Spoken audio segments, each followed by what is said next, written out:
Espírito Santo. Amém. Que a graça do nosso Senhor Jesus Cristo, o amor do Pai toda misericórdia e a comunhão do Espírito Santo esteja com todos vocês, com todos nós, reunidos aqui em mais uma Lectio Divina, promovida pela nossa paróquia Santa Luzia, aqui no bairro da Luz. Meu nome é Marcelo, eu sou candidato ao diaconato permanente da nossa Diocese Nova Iguaçu e vou ficar aqui nesse momento conduzindo essa primeira pequena caminhada de oração da Palavra de Deus, essa leitura orante, né, da Palavra da Sagrada Escritura.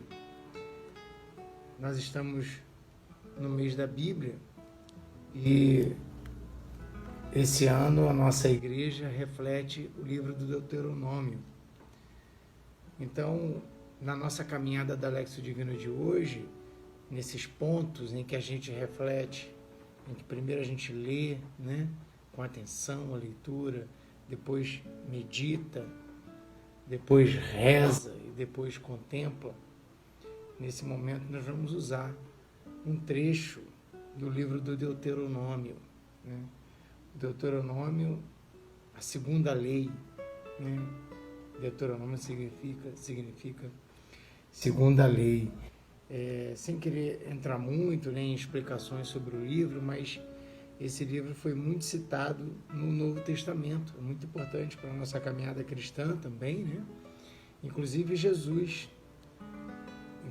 nas tentações do deserto, as respostas que Jesus dá nas tentações estão no livro do Deuteronômio. E nós vamos caminhar por essas tentações, por essas respostas, por esses textos que contêm essas respostas, né?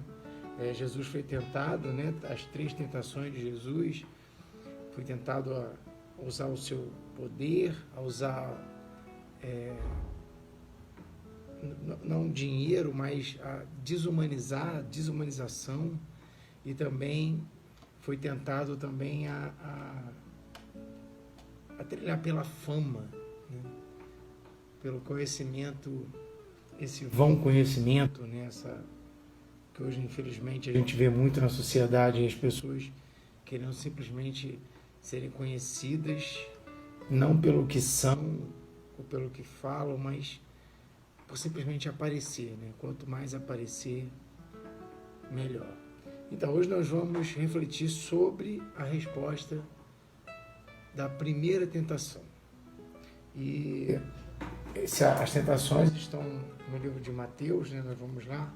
Se você quiser abrir a sua Bíblia, não é o texto que a gente vai refletir, é só para que a gente leia e possa caminhar entendendo um pouquinho mais, né, qual é a intenção da reflexão de hoje. Então, a primeira tentação está no livro de Mateus, capítulo 4, e nós vamos ler os versículos 3 e 4. Diz assim: Então o tentador se aproximou e disse a Jesus: Se tu és filho de Deus, manda que essas pedras se tornem pães. Mas Jesus respondeu: A Escritura diz: Não só de pão vive o homem, mas de toda palavra que sai da boca de Deus. Esse texto é o texto que nós vamos refletir agora. Está lá no Deuteronômio, capítulo 8, e nós vamos ler dos versículos de 1 a 5. Então, pegue a sua Bíblia agora, abra lá no livro do Deuteronômio, capítulo 8, e nós vamos ler toda essa perícope, né? Toda essa divisão que a Bíblia tem, na Bíblia pastoral principalmente, do versículo 1 ao versículo 5.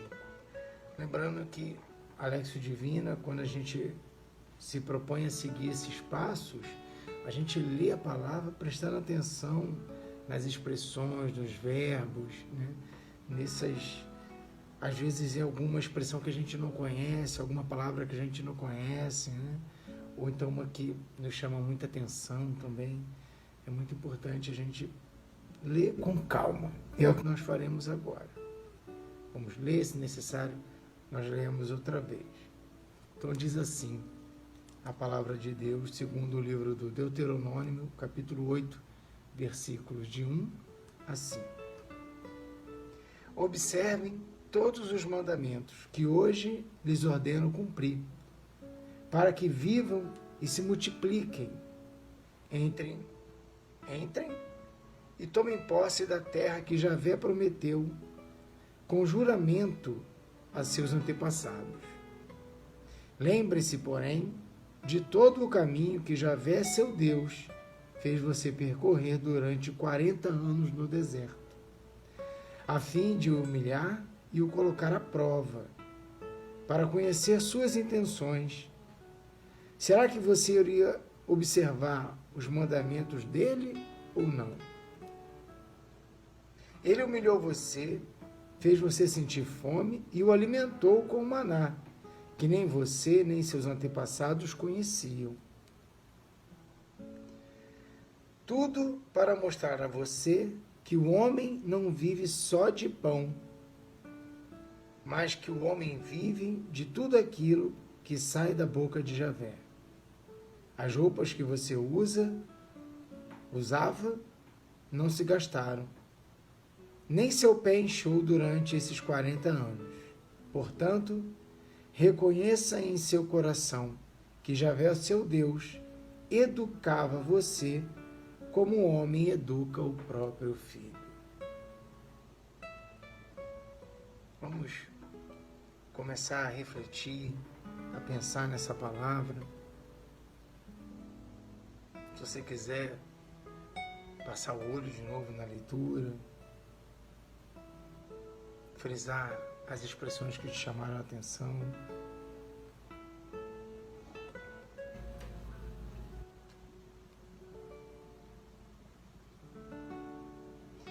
Uma frase que me chamou muita atenção nesse texto, eu compartilho agora com você, a última, é o versículo 5, né? Portanto, reconheça em seu coração que Javé, seu Deus, educava você como um homem educa o próprio filho.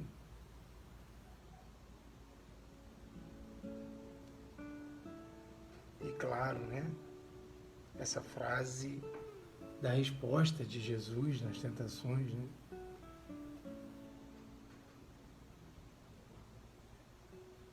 O homem não vive só de pão.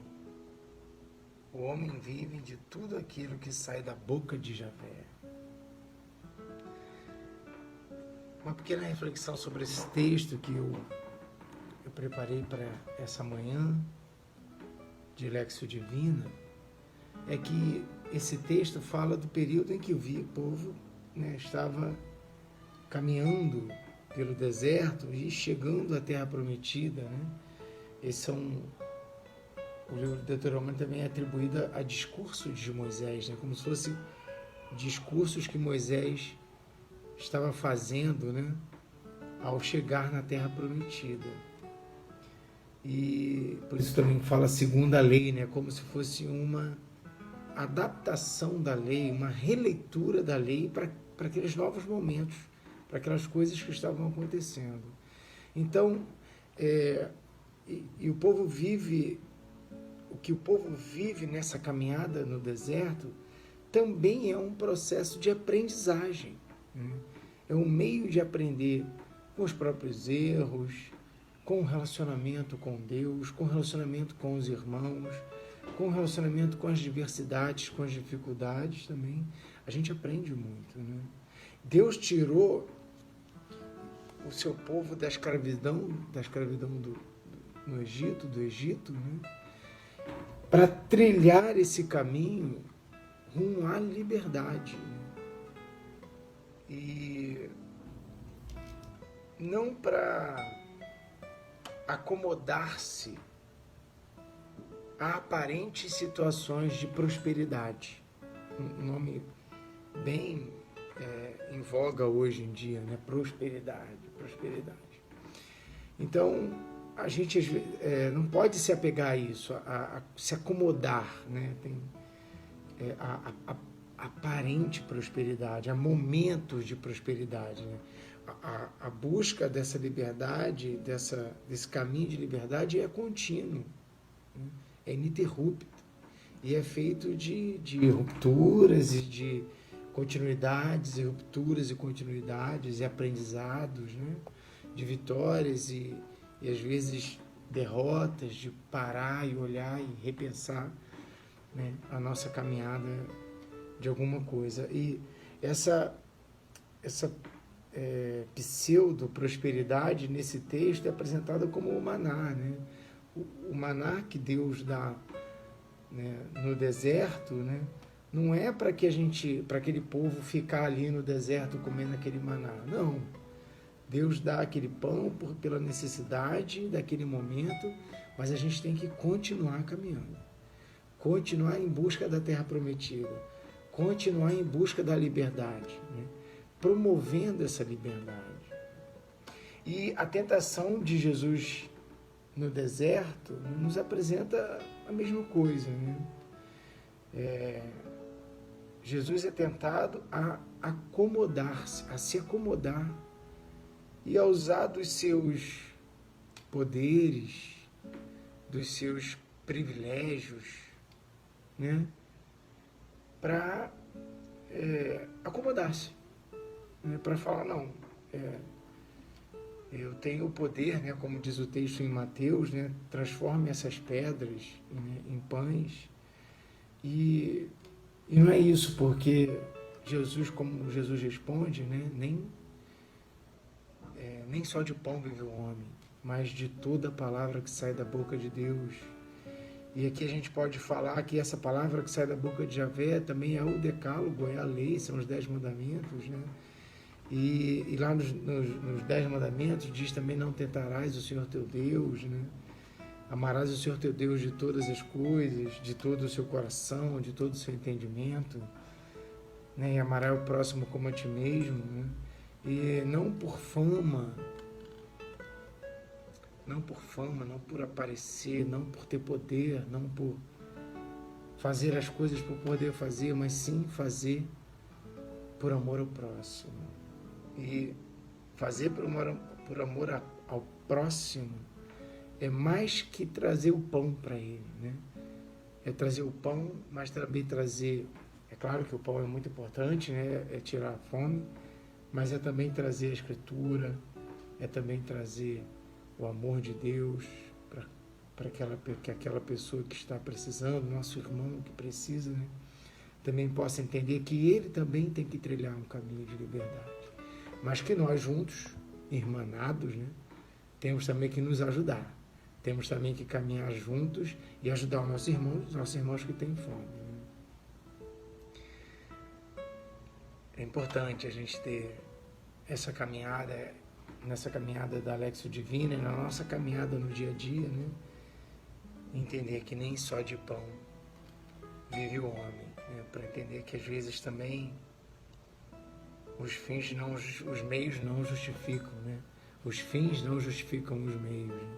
O que a gente tem feito, né, para ajudar os nossos irmãos? Que caminhada a gente faz? Será que a gente está de acordo com a vontade de Deus? Mesmo às vezes, quando a gente tenta saciar a fome de alguém, ajudar através de algum projeto, será que esse projeto também faz parte da vontade de Deus? A gente tem que estar prestando atenção nisso. Né? Na nossa caminhada da Lexio Divina, o outro ponto é a oração. Né? Deus fala conosco através da palavra, a gente medita essa palavra, claro que é uma pequena meditação, em casa você também pode voltar nessa palavra daqui a pouco, mais tarde, para buscar um outro entendimento, buscar um outro ponto de visão, mas Deus sempre fala conosco através da sua palavra, e agora a gente vai falar com Deus através da oração. Né? Então, se você quiser fazer e escrever a sua oração também, é muito importante. Se você quiser fazer agora espontaneamente a sua oração, Deus quer ouvir, Deus conhece você melhor do que ninguém, mas Deus quer que você também fale, que você se expresse. Então eu preparei um pequeno textinho pequena oração para dividir com você nesse momento. Diz assim: Senhor Deus e Pai, fazei com que as promessas dessa sociedade opressora e excludente, que essa sociedade, opressora e excludente nos apresenta, não nos iluda, mas que continuemos sempre lutando para promover um projeto de sociedade, um projeto justo e amoroso, lembrando sempre de onde viemos e de quem nos impulsiona a seguir em frente. É o que lhe peço, é o que lhe pedimos, em nome de seu Filho Jesus. Amém. Pai nosso que estás no céu, santificado seja o vosso nome, venha a nós o vosso reino, seja feita a vossa vontade, assim na terra como no céu. O pão nosso de cada dia nos dai hoje, perdoai as nossas ofensas, assim como nós perdoamos a quem nos tem ofendido. E não nos deixeis cair em tentação, mas livrai-nos do mal. Amém. Amém. Amém. No nosso próximo ponto da caminhada da Lexio Divina de hoje, nós temos a contemplação. A contemplação é aquele momento em que nós já dissemos tudo o que queríamos dizer, rezamos tudo o que queríamos rezar, não há mais o que louvar, não há mais o que dizer, o que externar. Agora é olhar para o nosso dia a dia, olhar para o nosso cotidiano, olhar para as nossas ações e contemplar a Deus nela. E a proposta que eu faço nesse momento para nós é que nós temos uma questão em mente para essa contemplação. É que pensarmos no seguinte: como temos respondido às tentações do dia a dia, as tentações de poder que se colocam à nossa frente. Tem tantas formas no nosso universo, tantas formas de ser seduzido por esse poder dessa sociedade, um falso poder, um pseudo-poder. Como temos respondido a essas tentações de poder que se colocam na nossa caminhada e como vemos Deus nas nossas respostas. Pense agora, olhe para o seu dia a dia, olhe para as tuas ações, para os teus relacionamentos, para os teus relacionamentos pessoais, no teu trabalho, no relacionamento em família, em comunidade. Como nós temos respondido às tentações e como vemos Deus em nossas respostas. Bom, a gente precisa às vezes de um pouco mais de tempo para pensar nisso, mas fica aí. De repente hoje mais tarde vai estar gravado esse vídeo na nossa página do Facebook. Então mais tarde você volta, se tiver não lembrar direito da pergunta, volta, ouve novamente essa pergunta e olha para o teu dia a dia, para o teu cotidiano. E acho que uma coisa importante também da Lexio Divina, e acho que em tudo que a gente faz enquanto cristão católico, é pensar num gesto concreto de posse desses sentimentos, dessas reflexões que a gente faz lendo a palavra, como que a gente pode pensar num gesto concreto para ajudar os nossos irmãos e nossas irmãs menos necessitadas, mais carentes, que precisam de uma palavra, precisam de um carinho, Nesse momento que a gente não pode abraçar, não pode dar a mão, mas a gente pode dar atenção de alguma forma através das redes sociais, de um telefonema, de uma chamada de vídeo ou de um bate-papo a uma distância segura, de máscara. O que eu penso é que a gente tem que pensar em gestos de inclusão. Como incluir? como incluir as pessoas afastadas, como incluir as pessoas que sentem fome em ambientes que têm comida, como incluir as pessoas que talvez estejam carentes de amor, de atenção, como incluir ambientes que a gente possa compartilhar o nosso amor, a nossa caridade, a nossa atenção com nossos irmãos. Pensem e lembrem-se sempre das nossas pastorais sociais. Lembre-se sempre das nossas pastorais sociais. Elas precisam muito de ajuda, muito da nossa ajuda. Dá uma olhada lá no nosso Face, na nossa página, quando acabar agora, Alexio Divina, dá uma olhada aí nos vicentinos, vê se eles precisam de alguma coisa, na pastoral da criança, pastoral da solidariedade, né? Se aí na sua paróquia tiver. Bom, com esse gesto concreto, com esse pedido de gesto concreto, a gente encerra Alexio Divina desse dia de hoje, 10 de setembro, desse mês da Bíblia, né? Agradecendo a São Jerônimo por traduzir a palavra para nós, né? Sempre bom, agora no dia 30, no final do mês, a gente comemora São Jerônimo, o homem que fez essa tradução lá do hebraico, do grego, para a nossa língua vernácula, né? Te agradece muito a ele. Então, vamos encerrando esse momento e pedindo as bênçãos, né, de Deus para que a gente possa seguir a nossa quinta-feira, o nosso dia e o nosso restante de semana, né? Sempre na bênção de Deus. Então, que pela intercessão de São Jerônimo, pela intercessão de Santa Dulce dos pobres, anjo bom da Bahia, pela intercessão de Santa Luzia, padroeira de nossa paróquia, pela intercessão também de São José, patrono da igreja, venha sobre todos nós as bênçãos desse Deus misericordioso, que é Pai, Filho e Espírito Santo. Amém. Que a alegria do Senhor seja a nossa força, sigamos em paz e que Deus sempre nos acompanhe. Amém, amém, amém. Que a gente se encontre então logo, logo, numa outra oportunidade e sempre acompanhe as ações da nossa paróquia aqui na página do Facebook. Tchau, até a próxima.